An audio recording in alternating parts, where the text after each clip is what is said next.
দাদু, কে? দাদু আমি।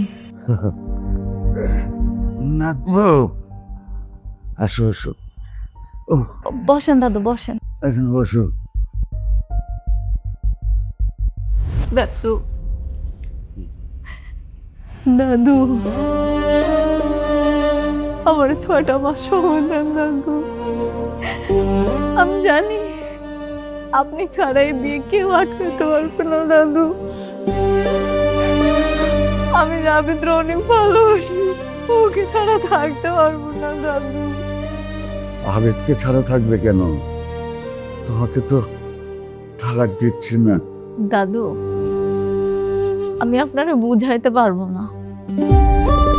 আমার ভালোবাসার মানুষ, আমার হাজবেন্ড, আমার চোখের সামনে অন্য একটা মেয়েকে বিয়ে করে একই ঘরে থাকবে দাদু। আমি তো এটা মেনে নিতে পারবো না।